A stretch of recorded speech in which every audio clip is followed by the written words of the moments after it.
asas pertama berpuasa diwajibkan bagi orang yang beriman, tetapi terkecualikan kepada orang-orang tertentu. Satu, orang yang sedang menstruasi bukan hanya dianjurkan tapi dilarang untuk berpuasa. Kemudian diringankan bagi orang-orang yang satu dalam safar, musafir. Dua, orang yang berat menjalankan. Salah satunya adalah orang yang dalam kehamilan. Pekerja berat atau orang yang hamil disebut orang yutikuna. Orang-orang yang yutikun maka dia boleh tidak berpuasa dengan mengganti di hari yang lain dengan membayar fidyah. Artinya apa? Sebanyak dia itu meninggalkannya, maka orang hamil harus membayar fidyah setelah kehamilannya selesai. Sakit pun ada dua, sakit yang permanen atau sakit yang temporal. Kalau sakitnya itu temporal, maka nanti mengganti di hari yang lain. Tetapi kalau sakitnya itu permanen, maka dia membayar fidyah. Tentu sakit permanen adalah sakit yang karena berat untuk menjalankan puasa. Bukan sakit jerawat, bukan panuan, itu memang permanen, tapi tidak termasuk berkaitan dengan menjalankan puasa. Sekali lagi, yang ibu hamil maka boleh tidak berpuasa dengan membayar fidyah setelah Ramadan. Keberatan orang tidak puasa karena hamil ada dua sebab. Satu, karena ibunya sendiri yang lemah atau mengkhawatirkan terhadap bayinya. Ini bisa tetap berpuasa, tetapi bayinya rawan terhadap bagaimana stuntingnya atau segala macamnya. Tetapi itu yang bisa memutuskan adalah ahlinya, yaitu dokter atau ahli pada kebidanan. Maka kalau memang betul-betul tidak memungkinkan untuk berpuasa karena ibunya atau karena bayinya, maka dia boleh tidak berpuasa.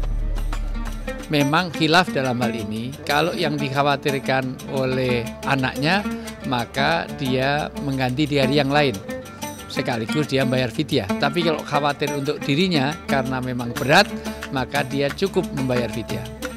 Tapi yang pasti orang yang hamil karena kondisi kehamilannya boleh tidak menjalankan puasa dengan mengganti di hari yang lain.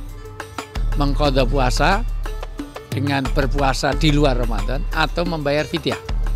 Orang yang meninggalkan puasa peluangnya itu karena sebab-sebab, karena berat, karena sudah tua renta, atau pekerja berat yang tidak bisa ditinggal, atau kehamilan yang mengkhawatirkan, atau orang dalam safar, maka dia mengganti di hari yang lain. Ayatnya ada di dalam Al-Quran setelah surat Al-Baqarah 183, 184, maka di situ diatur orang-orang yang dalam safar, orang-orang yang berat menjalankan, maka boleh meninggalkan puasa dengan mengganti di hari yang lain. Itu ditegaskan dalam surat Al-Baqarah 184 sampai diulang lagi nanti 185, 183, 184, 185 itu semuanya mengatur tentang puasa. Sampai 187 itu juga mengatur tentang Ramadan, tapi kaitannya dengan boleh berhubungan suami istri tapi di malam hari. Jadi bukan mentang-mentang kita bulan Ramadan itu kita menjauhi istri kita. Boleh, tapi di malam hari. Di dalam riwayat-riwayat memang ditegaskannya memang orang dalam keberatan menjalankannya. Baik karena sakit, baik karena pekerja berat. Maka ini diistimbatkan kepada ibu hamil. Ibu hamil juga termasuk orang dalam keadaan berat untuk menjalankan.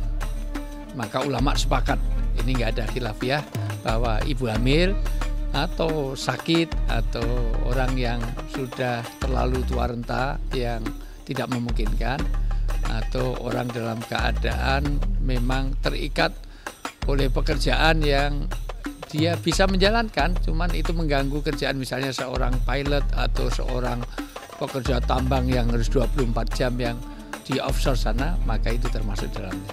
Maka boleh meninggalkan puasa dengan membayar fidyah kalau dalam keadaan berat. Dan ibu hamil itu dikaitkan dengan berat menjalankan. Itu nasnya jelas dalam Al-Quran.